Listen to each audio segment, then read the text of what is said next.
So I'm here with my friend Jason Herzog, the famed MMA referee, the third man in the cage. Thanks for having me. Overall swell guy, triathlete, and jack of all trades. Yeah. The guy is helping teach my crazy dog how to be cool, which is still a work in progress. But welcome, bro. Thank you. Thanks for having me. Just wanted to bring the cool people that I know in, have conversations, and see where things go. Yeah. So I guess we're on the heels of UFC 223, but Jason didn't watch too much of it, which is okay. I mean, it's not for everyone, this UFC thing. I didn't see it all. I was away, and I haven't had a chance to watch them all. I will. It's okay. We don't even need to talk about that. We could talk about many other conversations that probably more people find interesting than, your day job. But what do you do in the real world? What's your profession? My profession, I'm an engineer. Wow. I work at a DoD contractor locally, and I'm a systems engineer. And so I kind of design, I help design satellite communication systems. Yeah. Look at the big brain on Jason. No, little brain. I talk to people with big brains and then leverage their skills and then pass it off as if it were. Okay, so you're like a middleman, but you're an engineer, so no, you must know something. Yeah, I know a couple things. Okay. But I just, as a systems engineer, you get to work with a lot of different people, like Miss Shirley. She would have a particular skill set, and we would all work together to kind of develop. So it's a team operation. You're not the big brain. You're just part of it. Part of the big brain. Part of the brain. I'm cool. Little neurons firing through a big Well, brain. that's cool. So that's your day-to-day, but on the weekends you're flying around the country, the world, and refereeing MMA promotions from Risen to the UFC to Bellator. This weekend you go to St. Louis for Bellator. St. Louis Bellator. Is it like a number to it, like 197? Or is it 90? They just it's had a late one, 190s. Yeah, it's in the late 190s. 200s coming up in London. Yeah. But St. Louis has been kind of one of their key zones that they'll have big fights. They got couple good fights on that card. Who's on that card? Michael Chandler. He actually had a Brett. That was supposed to be the rematch. I don't know what happened to Brett, but he had to pull out as a fighter. Brett Primus, he's the champion right now because Mike Chandler and him fought, and he broke his ankle, or it looked pretty bad, gnarly. That first one, you could tell something was wrong, and then 2 minutes later, he was like, Yeah, he didn't break it though. No. It was a little bit like that's happened before in the ring, and now you're starting to see this, right? The age of the low kick. Yes. And you're going to stop. Saw it this weekend a bunch with Rose. That's right. Yeah. And the proprioception on your foot goes away, so you can't lift your toe in this like heel toe. Yeah. Well, I'm trying to stay light on your feet. Well, how are you going to stay light on your feet when your foot doesn't react? Yeah. You kind of trip all over yourself. Yeah. But that was a good fight, and it's a tough situation to be in when you're the official in that, and you think this is not like a life-threatening situation. This isn't a fight-ending situation. He's still being competitive, but he's obviously impaired. Yeah. But as all these fights go on, they're all getting impaired, right? My eyes swelling. How many broken hands have we seen or known? So interesting you bring that up, because as a referee, and it differentiates between like who's keeping score as like the scorekeeper, like where do you judge and how do you see who's winning if someone's face is beaten up but one person can't walk? So it makes things a little shaky on the decision who wins a round. It's like inflicted pain by just what you could see, or it's really impairing you in the fight for the next round. So how would you score that? You know much more about like the game in that regard. Well, so yeah, as I think it's important as you watch a fight, you're watching a fight very differently. And you know, as a high level coach who's been in at the highest level in the UFC, coaching your fighter, you see it in one particular way. You're watching this, maybe assessing what it is, the instruction you need to give to your fighter, how they're going to get an advantage, how they're needing to get themselves back into the fight, and then as a judge, you're assessing, is this who is winning? And what you can do that in many different ways, like damage, who's controlling the situation, and to your point, right, damage. Yeah. If my face is starting to swell, but then this is not always a good indicator, because you have some people, GSP, who, for instance, like notoriously wears damage really easily. Yeah. Then you have BJ Penn, who we never even saw a black eye from until his Nick Diaz fight, but he certainly took some damage in that GSP. I think it's like scar tissue and a lot of factors in that. You see Anderson Silva. I don't know if I ever seen him with a cut or a closed eye. And so when you look at that and you say, well, he had a black eye, and so obviously there's some damage there. Okay, well, what about the leg kicks that he's been giving to this fighter over here, and he can now not. He had to switch stance, or she had to switch stance. And so assessing damage, just looking at it, and so you'd say, we're always adjusting. This sport is so dynamic. We're always adjusting our grading criteria, fine tuning it a little bit, and same with like the refereeing. You're always adjusting.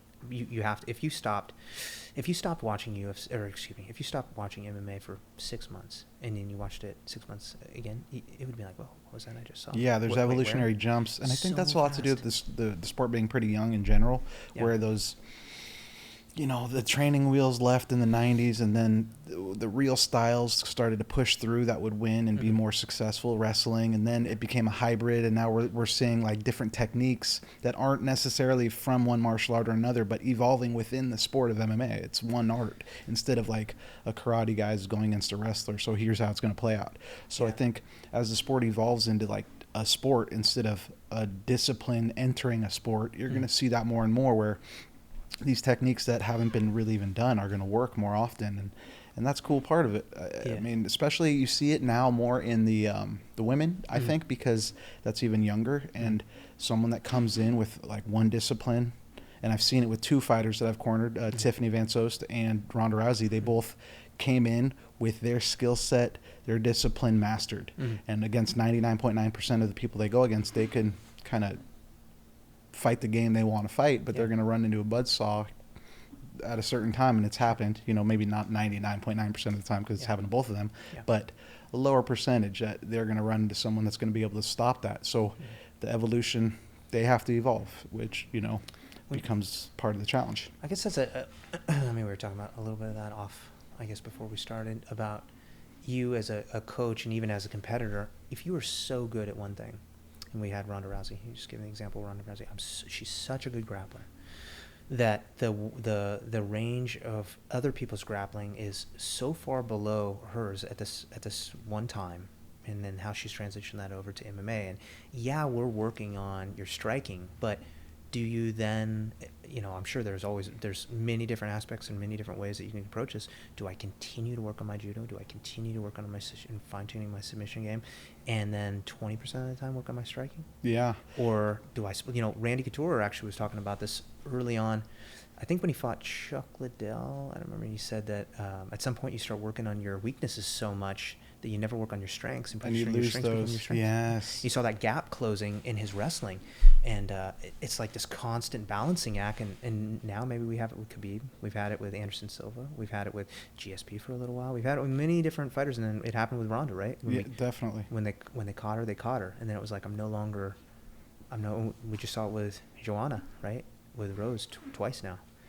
That happens a lot to athletes. I think specifically athletes that don't want to, I'm not pointing out Ronda by any means here, but I'm saying, generally speaking, that don't want to look in as much and find those deficiencies because they're doing what works. And it's hard to tell a high-level athlete when it's working for them to work on other things. I got it, bro. It's like, okay, so you have to be able to play the game with them and know who they are and know how to not avoid, but not make it a confrontation, and make it something that they're going to trust your judgment. And I don't want to get into their head about what they're weak at, because then they're going to start to overthink of what they're weak at, and it's going to become a thing where I'm going to just kind of guide them and show them a few little things here and there and have them train it, and then subtly work it more and more without it becoming a big deal. Like, okay, we're going to work on this because you suck at it. No, like there's a way to approach that in a way that's going to open their eyes to the fact that they might have to work on it, and it's not a glaring weakness, but let's try and shine a light on it and work on it. And if it happens to get to a fight where you're in this position, you're not going to be lost. And I think that's something that in high-level judo, when I'm coaching, it's something that I really have to know at the drop of a dime when I'm coaching someone. I know they don't have those tools. I can't tell them to do it in a match. So the work is done, in camp, or same with MMA fighters that I coach. It's the same thing. And the problem is, what I'm most invested in and love the most coaching is high school wrestling. And I'm never in the chair. I can never sit there because their high school wrestling coaches are the ones that coach on game day. So I'm working with them weekly, 3-4 days a week, some of these athletes, and I work with them so much. I know what they do and how they do it, but I don't get that chance on game day. But I give them the tools, and they have tools themselves, and they're at a young enough age to where they're sponges and they could use those techniques right away in competition. Where you get a fighter in their late 20s and you're teaching them all this new stuff, it's hard to process. It's hard for them to get that into their game and fluidly. I bet that's a kind of an advantage, though, where it's like a little bit of a parent figure or a spouse figure, where if you tell your wife something and you know very well that this is exactly what needs to be done, but then they're like your brother, like Jacob, says the exact same thing. And she listens, and you're like, "Oh, Jacob really helped me." Totally. You're like, no, that didn't happen. And it happens all the time. If you're the coach, right? Oh, it's my coach, and he's always yelling at me to do these things. But then you come specifically to the Flow Factory, and you get a little. I'm thinking of a couple of your wrestlers right now that, hey, I lost my match because of this. Great, we're just going to drill that over and over. For sure, we're just going to do that over and over again for the next 60 minutes. We're going to do this, and then that they move on to the next one. But I was actually thinking of a triathlete right now. When you said about a fighter, and if it's that a little bit of that, if it's not broke, don't fix it, type thing. But how you stay in front of the curtain. It's first, you got to stay in front of that, where right. if the curtain gets pulled. You got to keep in front of, this is momentum game. Mm-hmm. You need to keep the momentum going, and you'll see people, and I think GSP was kind of the one who was making that. Although I give it to GSP, and maybe he just was the person who was more of the later generation, but Frank Shamrock really started doing this early, where he was like, hey, I'm gonna leave the Lions and I'm gonna go over here and train with Maurice Swift. And he said, he was talking about cardio and his cardio game, and he said how being tired makes cowards of us all. And so he knew, like, I'm gonna have the best cardio. And how did he beat Tito Ortiz? Cardio. Yeah. Cardio started play along with other things. I think that's that's like almost a given now. Now that's part of it without even it's unspoken. But before that, it was like, why would I do this? I know what I'm doing, etc. But he started changing. But anyway, this triathlete said every season, because you're always in shape, right? Mm-hmm. You're always training. This is a given. Just to be in shape is a given. And I think you're starting to see a little bit of that crossover now into MMA too. TJ Dillashaw is kind of his coach over at Rain is specifically a triathlete, Coach Cal, and does very well. Coach Calvita, right? Yeah. Yeah. I think he's 50 years old, and like will drop you in a ride, in a run, will leave you like. So I remember this guy as like the most intense human I ever saw coaching in a wrestling chair. His brother, his younger brother, Joey Calavita, was one of the best wrestlers in the nation in the late 90s. Yeah. He actually wrestled Jacob. Yeah. Jacob was a badass, 2-time state placer, and Joe Calavita was the #1 wrestler in the country. Yeah. And they wrestled each other, and Joe was just like a freak, all over him. But the score wasn't that bad. It was like a 6-point match, but I never saw my brother get beat like that. And I was a young buck looking up to my brother. But his older brother was in the chair. Yeah. And the guy, me and Ryan Kane, my good friend, were just like watching his brother. Yeah. Like we thought he was just like roided out, because that's how we explain anything. It was a strong guy, roided out, and just shaking the chair and grinding it, and just vascular and red, and it's like, oh my god. Even now, is he the same guy? Okay, yeah. Well, I mean, I haven't had I haven't been up to that. I haven't been training there, and I haven't. But I do see them in corners, and I do see him in the back when people are warming up, and it like radiates off of him, the energy that he has. But he has a thing going. I mean, I'm seeing on their TJ, Juan Archuleta, Cub Swanson. I think the Magic Man, David Taylor, the wrestler who's #2 in the U.S. His weight class is up there training. He moved out here to be Jake Ellenberg. But so, this is like even from a fundamental, there have been there's always like these little first to market kind of people who bring that in, right? Like your Ito Portals. Yeah, playing a touch button in the park. Say, that's right, no touch button in the park. But now we start to see Phil Baroni. I just remember this when Connor lost to Nate. Phil Baroni tweets out, half off movement coaching now available. I was like, Well, I mean, I get it though, the movement coach thing. Like, I think it's a huge part of it, flexibility and how to kind of move in a way that you're going to be efficient and you're going to be powerful and all those things fluidly. I get it, but I don't think that should be the focus of your whole camp. Yeah. This is making a gimmick. BJ Penn made the same point when he came over, and he started doing this stuff over at the sports science, and when he was working with who the coach Martinovich. Yeah. And he's like, when I'm using up all of my energy, I only have so much energy. Yeah. I'm using all my energy just to get in shape. This is again kind of like back onto that. I'm really good at one thing, so there's always, you only have one life. Yeah. You've only got so much time. How am I going to spend my time? How am I going to spend this 24 hours? And I only have so many of these days before I have. And that's not even taking into account being in camp. So if you're doing that out of camp and you have to, okay, I really have to isolate what I'm weak at and get better at it, or I have to do these things to rehab an injury. I have so many things to do before this 8-week camp starts, because 8-week camp is something different. You're not learning that much. You're going through specific drills to get you the most tired and the least prone to being injured. So there's all these different things that are happening, moving parts. So I feel like you're saying, you only have so much energy, so much time. And if you're spending an hour on the road to get to training 3 times a day, there goes 6 hours of your day too. So it's really difficult. I've dealt with like Jessica Penn. I used to drive an hour each way to go train, and then she would have to go to another place in Orange County and then go rolfing. And it was just like this overwhelming just time that was sucked out of her day that was just putting too much stress on her as it is. And I mean, and this was at the height of her career, which she fought for the belt against Joanna, and that fight was not like the best fight to be a part of in corner, but she made it as pretty much as high as you could get in that division. And I started kind of seeing all these holes in games of, you know, of people's, how they spend their time outside of training. It's just a big time waste sometimes. Yeah, that's efficiency in time, I think, is just in our productive lives, right? Like we're human beings, you have a regular life, whether you're high level athlete, coach, engineer, videographer, whatever it may be. You only have so much time, and then what you're doing with your time. There's a couple apps that you can do where you can actually just track your time, and I think you would be alarmed to see how much time people waste. And you don't even realize you're wasting it, but you waste your time 5 minutes at a time. You know, one app at a time, scanning Facebook, right? How many people have said I got on Facebook? And you don't even realize, but it's just this time suck for our lives. But. Yeah, Shirley, my wife that was on the last podcast, she told me like, okay, the phone's got to be away when we go to bed. And that has really helped me sleep a lot better though, like putting it like 10 feet away. Would you look at the phone right before you went to sleep? Of course. Yeah, so they talk about the blue light, right? The blue light versus I think there's a yellow light or a red light. Like that, I put it on the mode at like 8 p.m. It switches, which doesn't really do much to change things, but it's like a little thing.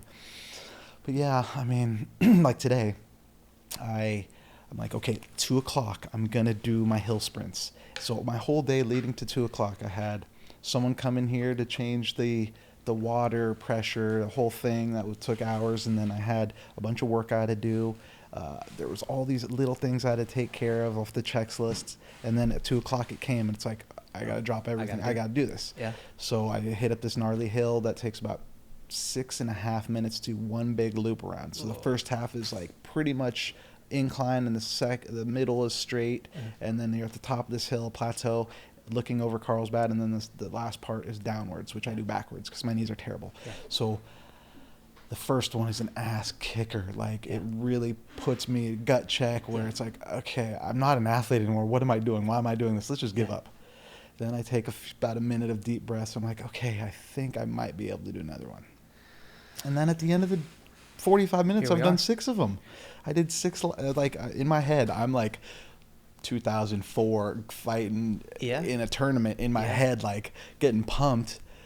And by the time it's done, it's like, well, that's where I got to go mentally. I have to go to when I was competing, because that was how I used to motivate myself. Now it's like, because I don't run much anymore. This is the first little stint back into sprints or running that I've done in years, because my knees are terrible. So I just, a few weeks ago, I was like, you know what, I'm going to start a little new challenge other than being on the mat as my main source of working out, because that's been what it has been for the last 30 years. So it's a new little thing I like, and it's outside, as Jacob likes to do. He always gives me a hard time for doing the elliptical. It's because I'm one of those guys who, like, I did an hour on the elliptical, bro. I'm in shape, which is a kind of a workout. Come on, give me some credit there. It is. You gotta have the intensity. The intensity's got to be up. What's your heart rate at when you're doing it? 155. No, I mean, he's moving. That's hard. I get too bored doing that. It's boring as hell, but I have my iPhone playing, and usually I'm listening to a podcast. Or maybe you should do intervals on the elliptical. I have it on the interval mode, where it's like Tabata kind of. So I'm going hard for a short amount of time, and then I slow down for a short. And then, so it does that for the middle 40 minutes. The first 10 is like working towards it, and the last 10 is kind of coming down from it. I think you should do Carlsbad sprint triathlon. 3 miles. Is it concrete, or is it what's the flooring or the ground when I'm running? Is it like a trail? It doesn't matter because you're going to be flying. I might have to eat a few edibles to feel like I'm flying. It doesn't even matter. You're going to be flying. But if you, I mean, that's one of the reasons I started doing triathlon too, was recover from a knee injury, and I couldn't train at the time, and so I was like, wow, I wanted to do this. I've always been a runner. I stopped running like out of high school and such. I was okay. And I was kind of one of those like talent curses. You didn't have to work too hard to be to be good, and so you never really worked that hard. And yeah. Well, I got to give these listeners some context here, because Jason works out more than anyone I know. Not just from his Instagram, but okay, he'll do a jiu-jitsu class. He'll stick around for my judo class. Then this is all after riding the bike for 15 miles and swimming for an hour and running for 8 miles. This is his day. And then he repeats, race and repeat daily. So the stamina just to be able to do those things. And I've rolled with Jason plenty of times, and he's the guy who's not tired. So out of anyone I know, you probably hit it the hardest as far as like, I'll see you doing the Ironman probably, right? Like you'll be doing the Ironman at some point. That's a time thing. So like I was scheduled to do Oceanside, half Ironman, right? And this is a, like, do you want to participate or do you want to compete? That's the big question you got to ask yourself when you get into anything. When you were talking about like, well, what I have to do to get up this hill, right? I had to get myself in that mode. And that's kind of, so for me, I thought at a certain point, and like I never wanted to be a fighter, but I tried fighting and I was like, that's awesome. And I was in a fight in Tijuana and broke my leg. Really? And it was like freak accident thing. Leg kick or? No, how we fell, and it like my ankle wrapped underneath us and it broke. And that was a whole thing getting back over. It looked a little like Dwayne Ludwig. I can't remember who Dwayne fought in the UFC when he broke his. Is that Baby Rock's place? Baby Rock it is? Yeah, that's right. Yeah. Cool. The Baby Rock. The Baby Rock? And so then I was like, at that point, and then it was just, fighting was just awesome. It was like, wait, you get to do what? Like, I'll fight for tacos, of course. And so what year is this? 99, 2000. So this is when Caro was going down to TJ and fighting, from what I remember. This is like before Cub Swanson. I refereed Cub Swanson's first fight, I think. And he did it in a, you mentioned Cub, that's why I said Cub. He did it in a singlet. Wow. It was like you didn't even know. Yeah. Like you just didn't even know. One glove. Well, no, you had one. You had at least 2 gloves. But they were like, at the time, they were like, okay, it's the UFC rules. And I was like, what's the UFC? Yo, I didn't know. Yeah. I didn't know. I had seen, this is how I got into it, is I saw. Well, at that time, was it like the rules, the late 90s, Big John created some rules for the UFC, or was it still kind of hoopla? Well, yeah, it was definitely a little bit of hoopla. And it wasn't necessarily, when John helped amend the rules, it wasn't necessarily, it was an iterative process that kept changing. The first set of rules was, there's no eye gouging like, ball. Everything was allowed. The referee couldn't even stop the fight. It was like, he was really limited in there. He couldn't really do anything. And this is why this guy's been so impactful. This guy being John has been so impactful in the sport. Whether you like him or don't like him as a referee, he has literally behind the scenes, he and his wife, quietly, and I think is a person who has a very supportive wife, can understand like how much this facilitates what it is you're able to do. But Elaine is a massive facilitator in that. But he helped kind of shape these things from a ground up. Think of like a garage band that you used to watch, and then it turned into this massive thing now. And that's really what, you know, the UFC was for them, is this whole growing process. And we're going to change these rules in order to make it, you know, because it got people were trying to take it off the air. What was it? Cockfighting, that John Human McCain. cockfighting. Right, John McCain. Big soundbite from the late 90s or mid 90s. John McCain, right? Like, it's human cockfighting. Now he's a fan. Now he's a fan. I would have done it if I was. No, you wouldn't have, because you were in the military. They had boxing, they had wrestling. You didn't do any of those things, so you wouldn't have. And that's fine to say that now. But the truth is, you tried to get this off the air. You didn't primally understand what it is that these human beings are in there doing. And maybe a little bit of it was that at first. But I think part of that, it was probably a good thing that happened, that pushback from mainstream and politicians, just to be able to amend the rules, to be able to have it is what it is today. Because I think at that time, the people were trying to throw each other out of the cage, and there was just wrestling shoes and boots on. And I mean, you could have had someone die at that point where the sport would have been over. So I think now where things might be a little bit more nerfed compared to old school Pride or even what the UFC used to be, but the longevity of the sport itself is safe. It's intact. You know, people talk about that, and I saw that a little bit. We talked about 223 initially, and I'm just seeing the kind of circus that's around it after the fact, and I'm hearing a lot of people say like, "Oh, you're ruining the sport or everything we did." And I wonder if that's true because Dana White said that they broke the gate by $1 million. Brooklyn, yeah, that's what I heard. And their pay-per-view buys were great. I don't know what the numbers were. So we keep telling these promoters that, I think there's purists for fight. I would consider myself like a fighting purist. I love just the fighting aspect of it. And the entertainment Not stuff. the sport or the entertainment. The entertainment stuff is like, yeah, I get it. But I still appreciate the people who are like the Nate Diaz's. Yeah. And the BJ Penns. That want to just fight. Yeah, I'm just here to fight. It was like, Khabib. Listen, if you can't fight anybody in this division and win, then how can you be the champion?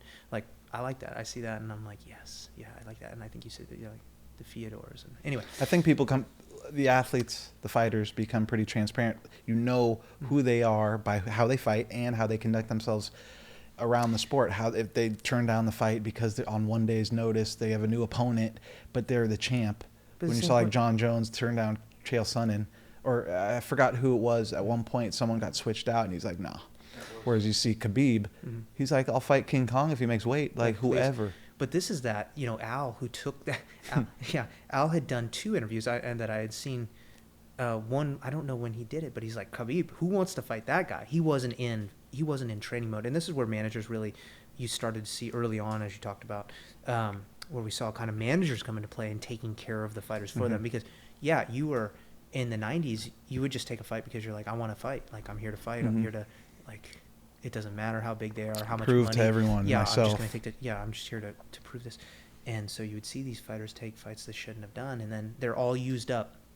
I've got a couple good friends that they never quite like, they're excellent fighters, and you don't really know who they are, or they only got a quick little glimpse of it because they took fights with Jake Shields on one day's notice when they're 150 pounds and Jake was 170 but this guy's a real, he's a real fighter. He's just like, of course I'm gonna do that. What do you mean? Like, if I can't, I'm here to prove myself.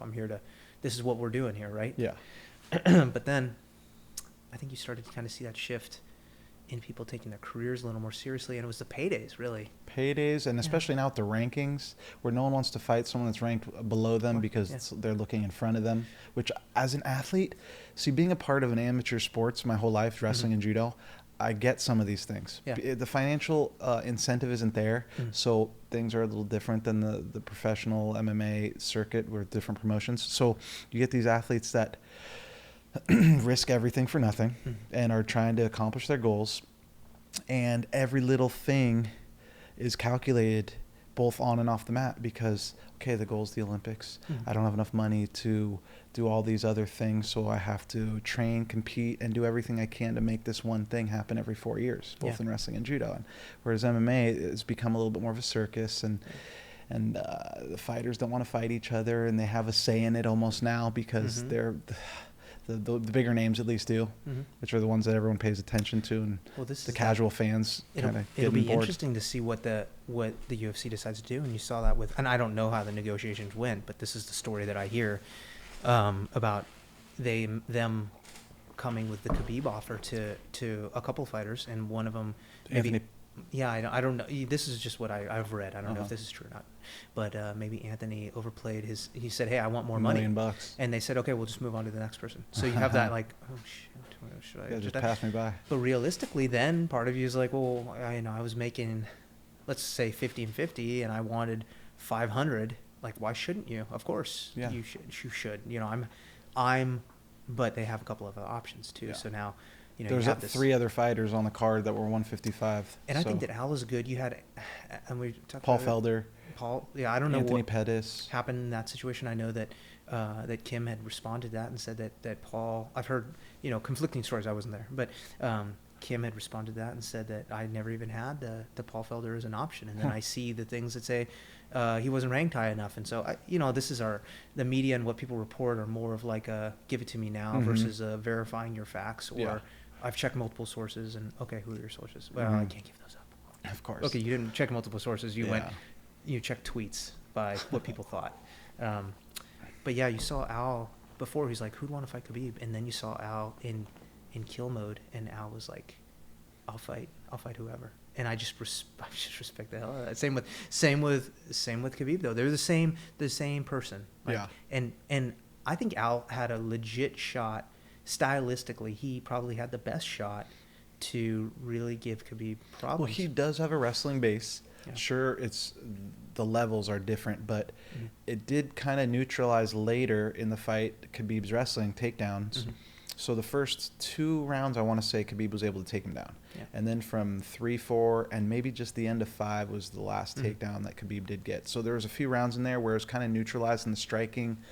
Khabib was getting the better because of that jab kept landing. Yeah. But I guess some of his defenses looked a little suspect, where his head was being brought back as it not moving his head and kind of fighting in front on center line, where he wasn't as, he wasn't as dynamic of a fighter, where a lot of people were pretty hard on him, and Joe Rogan being one of them. He even put out an apology of sorts on his Instagram and Twitter, saying, because he was just speaking his mind. And I saw a lot of those same things, because everyone has such high expectations for, Khabib Nurmagomedov. He's going to be the second coming, the best fighter in the UFC, the 25 win streak, all those things. So, but his coach, actually, I did catch the interview that his coach Javier gave afterwards, and he said, that was part of the game plan.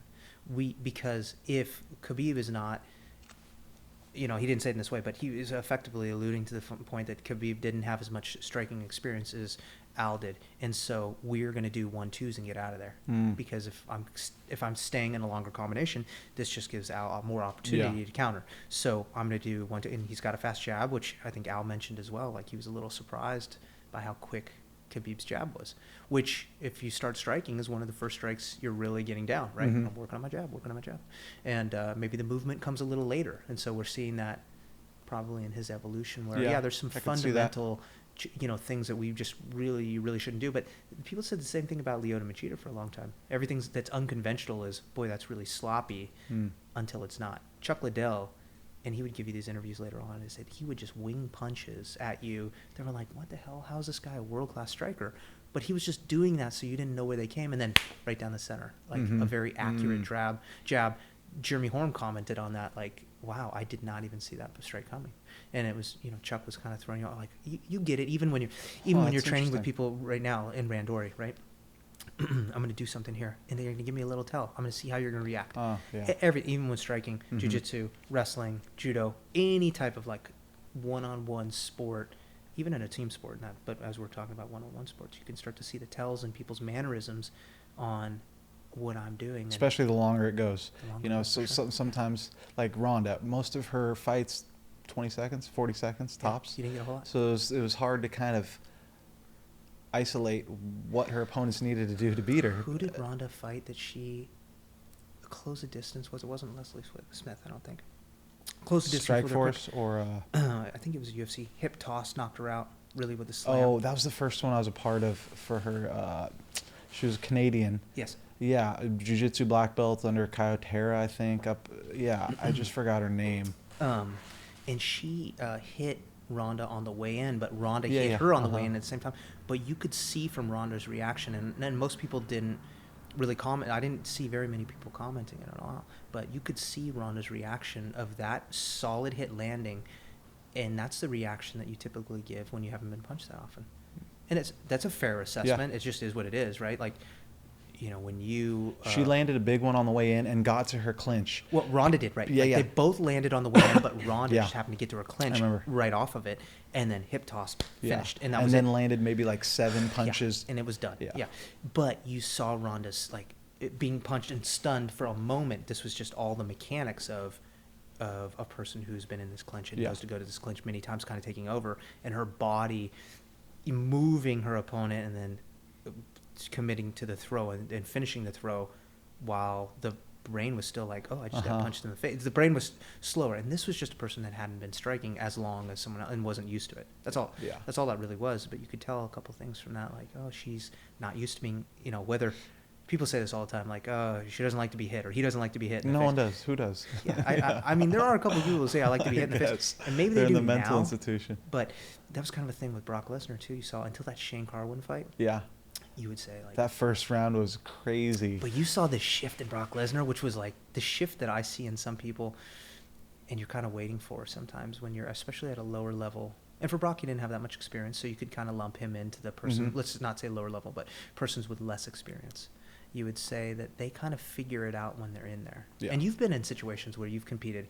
Everybody has. In a situation where you're competing, whether you're an endurance athlete or whether you're a fighter, where you could just quit right now, or you could back off a little bit, and no one would know. Yeah. But you would know. It's that mental. And how do you go to bed at night and look in the mirror? And then it's so easy to be second place. It's so much easier to be second place because you finish and people are like, oh man, good job. No, Yeah, totally. No, that's a really good point that you brought up, because it's almost scarier sometimes to yourself to go for it and try and win. Mhm. Because if you fail, that's a huge thing. You put I yourself gave it out there. my all. It's a lot easier sometimes to just like pump your foot off the gas, Mhm.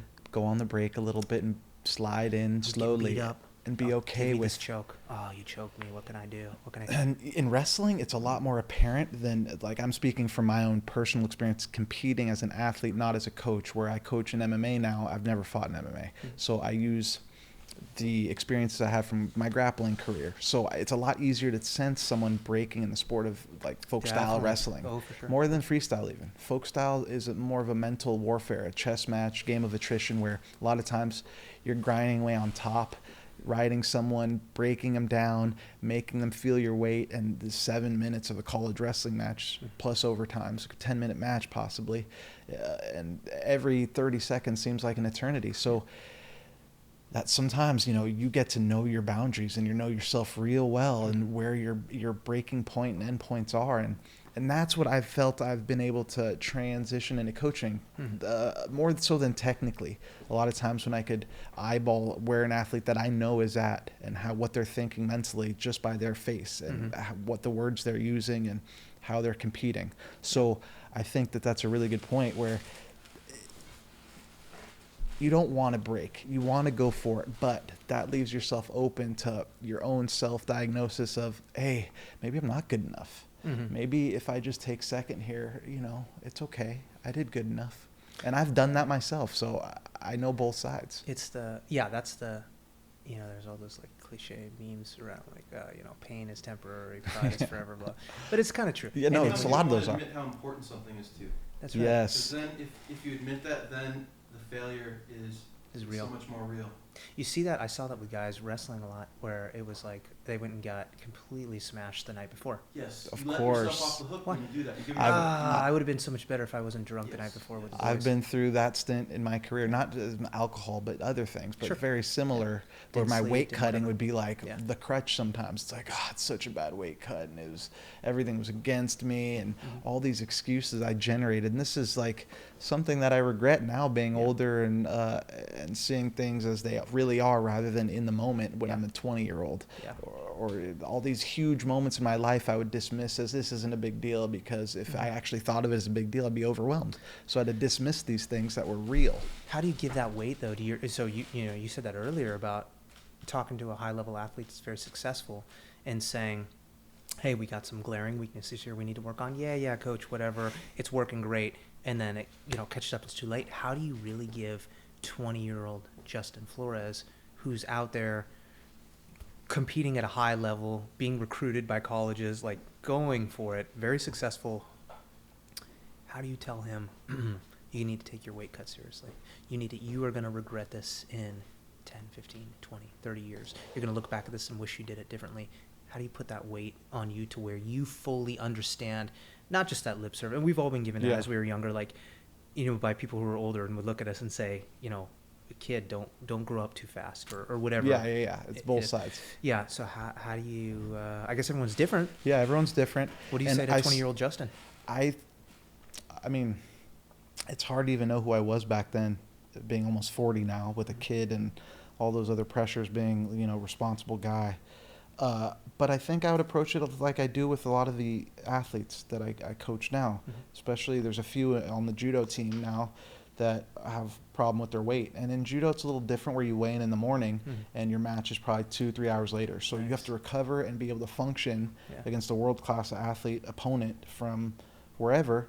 And if you lose in a minute, there's your tournament. It's over. Yeah. You don't get another match. Yeah. So you have to compete in a bracket of up to 64 people, maybe 6 times, 7 times if you lose. So it's really intense. So making weight is something now that's a little different than it was then even, because now when I competed, you have to weigh in the morning. Now you weigh in at night and you get your number drawn or your name drawn, and there's 4 per weight class, and you have to weigh in within 5% of your weight class. So you can't put on too much weight. You can't put on too much weight. So everyone has that in the back of their head. Yeah. Or I think MMA should learn from this. I think there's a lot of things about the weight cut where put some restrictions, just like how like ONE FC has. ONE FC is doing it, right? Everyone's fighting an up a weight. They basically just moved. Everyone moves up a weight. But to come back to the question at hand here, I don't really know what I would tell myself. It's difficult because at different areas in my career, I was uncoachable.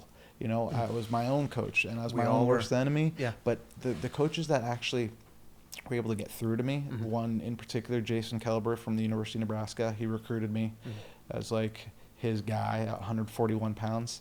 He was an NCAA champ, beat Terry Brands in the finals of the NCAAs. Wow. He was the man. I looked up to this guy from what he did on the mat and how he conducted himself off the mat. Yeah. And he was someone who was always, you know, not super hoorah. He was a real person, and that's what I respected more. He wasn't just acting coach guy. Yeah. Okay, you got to train hard, and then off the mat he's another guy, you know. So I think someone who's real, who's experienced it, that I respected, that told me the way to do it, that they had a lot of, you know, success with it, I would have listened. But people that would just say, hey, don't eat, or, you know, the kind of... I think you touched on it there a little bit when you said the person I respected. Yeah. But then you can't make somebody respect No, it's true. So then especially a 20-year-old don't respect nobody. Tell me what to do. Yeah. Yeah, that would be an interesting situation to go back. I'm sure we all wish we can kind of go back and make a little modification here or there, or just... Man, if I could have just made this one adjustment, but you never know how it would have wound up. Oh yeah, I wake up, not as much anymore, but still once a month I'll have one of those dreams where I'm in the quarterfinals of the World Championships and there's one mistake I made and I lost, you know, and it's still I'll wake up like the cold sweat. Like if I would have won that match, this would have happened, and then I would have been a billionaire, you know. Well, this is what you get to take your coaching with you. Yeah, this is what you get to take. Mostly from the losses and the wins. The wins are great, but I think the regret, for sure, the self-diagnosis and having to analyze the things and basically go back to the drawing board and swallow my pride, and you see those precursors maybe in your athletes. Yes, you can kind of help circumvent them a little bit. Definitely get in front of that, make a small adjustments. Then they're going to have their own. Then they're going to. You see that in wrestling so often where people have kind of come up, and you've brought them up. You went through your, you know, most of the time collegiate career, you come back into the program at a low level and you start teaching the kids. They're coming up, they go through, you teach, hopefully they get a little better, then they come back, pay it forward, so forth. I don't know, Judo and Jiu-Jitsu kind of do so much, but I think Judo and Jiu-Jitsu are different as far as that, because I think there's like a business aspect to Jiu-Jitsu that isn't there in Judo, where in Jiu-Jitsu it pays to, you know, have those stripes on your black belt and to do seminars and to be part of an affiliated academy that has multiple chains that you could start your own, and that could be a way to make money and live your life to a certain degree if you have a name. Whereas in Judo, that infrastructure isn't, it's just different, where dojos are open 3 nights a week and they're at a rec center and the sensei doesn't make any money. He's just there for the goodwill of the sport and Jigoro Kano's philosophies, and part of what I think is that mentality is great in its like pure sense, but for the sport to continue in the U.S. and be popular, Judo I'm talking about, would have to die. It would have to become a little bit more the way of Judo, living Jiu-Jitsu, Judo life.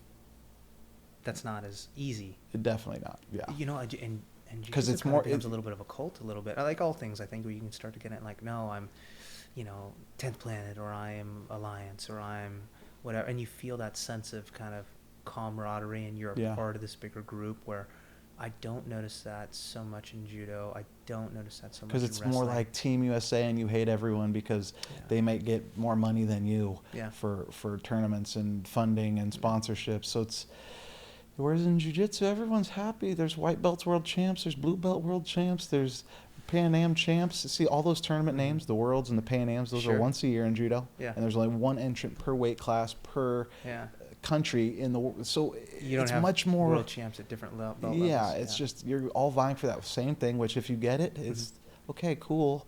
But you're not. It's not going to make you a millionaire. I think you see a little bit of this in that kind of division. You're starting to see this division in jiu-jitsu where it's like old school. You'll see that old school versus the new school, and you definitely see that in the submission only tournaments now. And I really like the Eddie Bravo combat. Yeah, the EBI. It's interesting stuff. It's awesome because it's getting a little bit back to the meat and potatoes. I was training with somebody the other day, and we did something, and I don't remember what it was, and they were like, "That's 2 points," and I was like, "What the hell are you talking about right now? I'm going to strangle you," and that's what I'm interested in. Yeah, well, that's the sportification of the martial art. Yeah, that was the same just in with their judo head. has been done, where the art form actually is a self-defense martial art. It loses its kind of validity, where you're trying to score points, and then they change the rules to where these things that aren't real in a fight become points, and you get Judo, wins out of under the belt, no grabbing the legs anymore. Yeah, all these to separate it from wrestling, to separate it from jiu-jitsu. Judo's changed all those rules. If I'm doing judo and somebody has a wrestling base and they shoot a double on me, and my judo doesn't, and we're in a judo tournament, and I don't implement a judo technique to stop this, or my wrestling technique, or my grappling technique, whatever it may be, instead I just say, nope, no more touching below the belt, but does that? There are judo techniques that evolved, of course, that are great against double legs. Yeah. So it's just Do you think that waters it down a little, though? To say, no, we're not going to allow, like heel hooks, right? You have how many purple, I don't know when you started learning heel hooks or whatnot, but, some schools still do it, where if you're below a purple belt, you're not touching the legs. And I think it's more open now because it's become so prevalent. But heel hooks, or, any foot submission really, a decade ago even, was still like people were throwing their shoes on the mat if you won in that direction. It was disrespectful.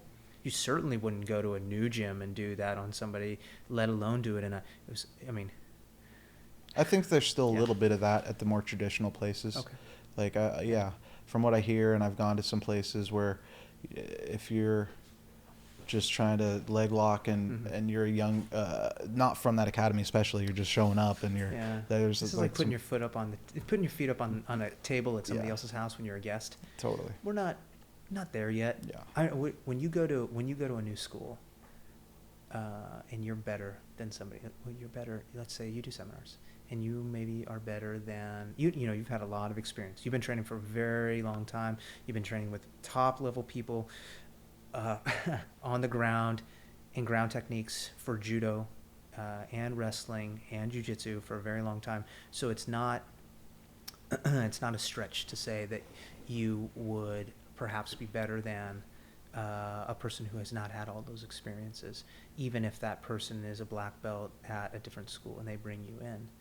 And okay, this isn't a seminar situation, but you're just training with them. You train. How do you train with them? And that there's a pretty big difference maybe in your abilities and their abilities. How do you, as a guest, train with them? What's the right way? Or there's a lot of actual experience I have in that circumstance specifically. I go more floaty, where I'm not ever exerting so much energy in one scenario hard, unless I'm just trying to for the submission right there in the end. Yeah. So the whole thing, I'm kind of letting them dictate the flow. Will you submit them? Some of them, yeah. Some of them, yeah. What would make you say, we're training, and it goes from I'm gonna be floaty, new place, I'm the instructor.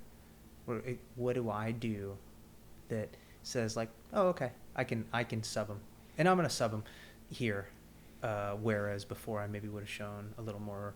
I don't want to call it respect, but restraint. I think would be a better way to put it. I still do show sometimes with people that I'm at a place where I'm training and I got to be respectful. But actually, it brings up an interesting few weeks I had where I was going every Monday it was Tuesday, every Tuesday to Fabio Santos's for about 10 weeks straight at the end of last year in like November and December time. before the new year, just because that day opened up for me, and I was going to make a commitment to go for about 10 times straight, maybe a dozen times. Yeah. And he has a ton of students that travel and don't live in San Diego that come once in a while. Mm-hmm. And so I would see different black belts one time, Mm-hmm. and I would roll with them. Mm-hmm. And most of the time I would do really well. Mm-hmm. And a lot of these people treated that scenario different. Some Yeah. of them would run to Fabio and start yelling and complaining, who is this guy? Who does he think he is? To Mm-hmm. other people being like, can you show me that? You know, Yeah. people's egos fluctuate from 0 to 10 in that. So Yeah.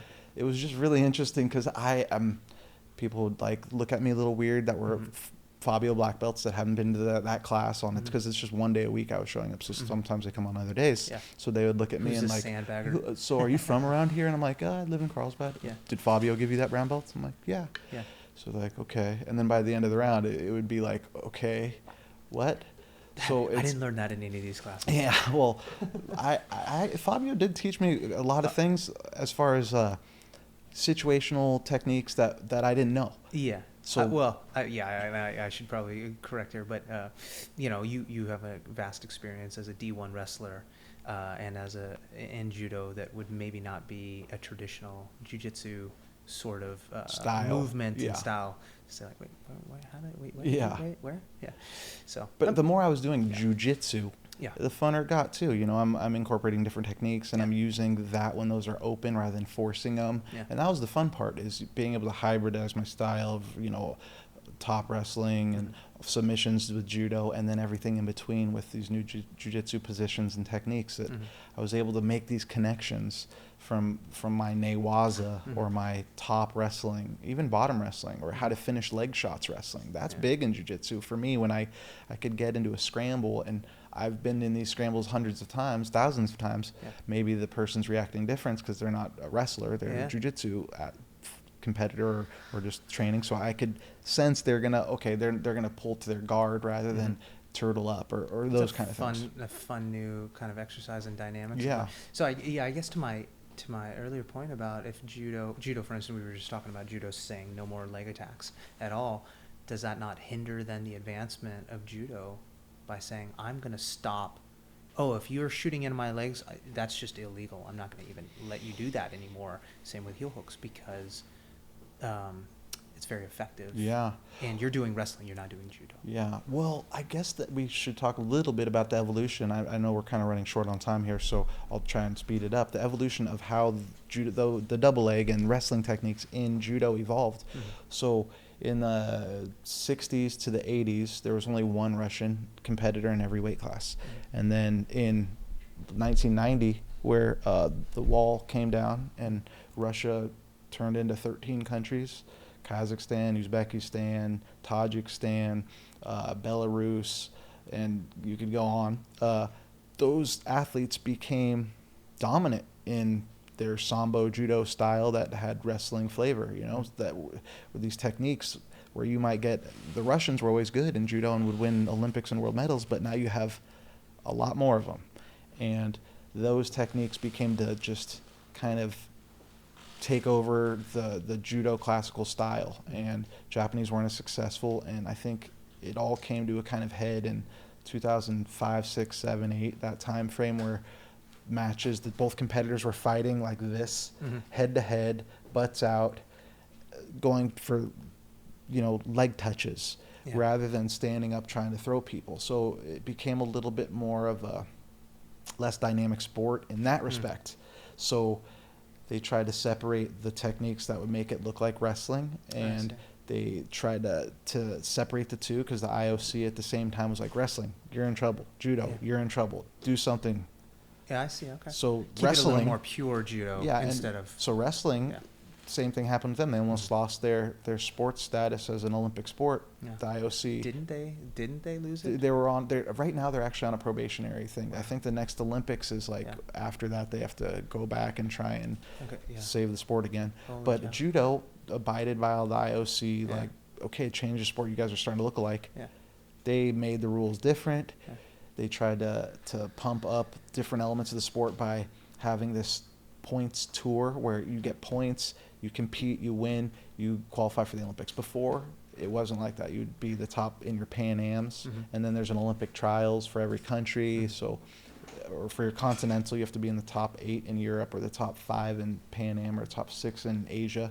Now it's just top 22 go to the Olympics Nice. in the world ranking points. So it's a lot crazier now. You got a lot more money. But yeah, so those double legs, those fireman's carries, those Sure. techniques in wrestling Yeah. were being done in judo at such a high level of success that those real techniques stopped working, and now it's Mhm. much more less evolution in the sport, and those or original judo techniques work more. Mhm. So if you have a judoka that comes into MMA Mhm. now, it's going to be a lot more difficult for him to adapt. Mhm. Whereas 10 years ago, you still have a couple of them, your Nick Hines, your Hector Mhm. Lombards, those types that still compete in MMA at high level in the Mhm. UFC, that were original judo competitors from an era where you could do firemen's, double legs, all those different Did you techniques. see Hector Lombard against Jake Shields in that? I that didn't. Fight? No. Oh my god! I'm a big Jake Shields fan. Oh, foot sweeps. He foot swept him like 4 Jesus times, right? Christ, I yeah. remember that now. But it was just you saw the style dynamics of Jake, who's obviously a real high level wrestler as well, and black belt in jiu-jitsu under Yeah. Cesar Gracie, solid camp, just complete studs Yeah. that he's given those black belts to, or that have earned those black belts. But you watched that stylistic matchup with Hector Lombard, and you're like, holy Jesus! I this is know. incredible. Now I remember it. Damn, Those foot sweeps were brutal. Jacob, But yeah, what do you so have to say for yourself? Dude, good job. Half the cameras died, so Awesome. Yeah. at least I have one for each of you.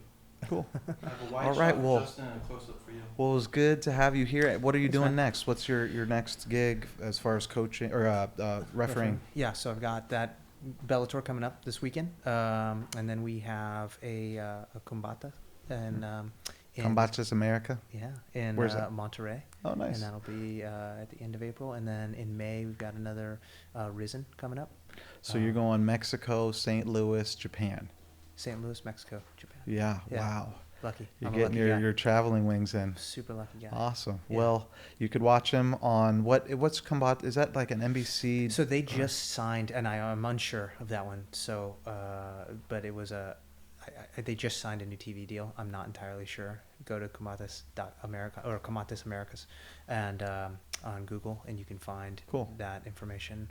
Ryzen has got it's on Fight TV, and Anywhere in the Fight TV's like cable provider? Or? yeah, it's like a little cable provider. You Oh. can go again to type in RyzenFF.com, and you can go there and find their information, or on their social media, and they'll get you a way to look it up and order. Those are some fun fights on both of them. Actually, I really like Combates because they're a little more like a throwback to the fight. You may not know these guys, but They're going for it. my God, some of these fights are so incredible. And Ryzen is a little more like the old pride, like Mhm. the purity of fighting. Golf claps, silent. It's getting a little bit like they're definitely westernizing a little bit, Okay. where you're hearing a little more feedback. But I think the real spirit of, even if you lost, but you showed true warrior spirit throughout the entire fight, Yeah. you're coming back. We want you. We want you. Not only we want you, we love you. Wow, We love you, cool. and the fans are incredible there. And then Bellator has always been, having been with that promotion since Bellator 1, it's always near and dear to my heart. It's Cool. as it's growing up, my little baby. So They'll yeah. never be too big for Jason Herzog, though. Oh please, yeah, they're Larger than life. Yeah, those are Well, cool. Well, it was good to talk. I don't know what this ended up being, over an hour. We planned to do 30 minutes, but we just Yeah. kept going. We were just chatting, wasn't it? Now? Exactly, you're at Nice. Oh my God, 58 right now. little talking machines. Sweet. Well, I'm sure we'll have you back on, and we'll Love to talk come. more about subjects that we don't even know are going to happen. We're So just letting it flow in the flow factor. exactly. So Jason Herzog is the official pioneer, or I don't even know how to explain it. He's the one who came up with the name, the originator of Oh. the Flow Factory. Having been trained here, we had a 45-minute grind match one night in here. It was That fun. was awesome.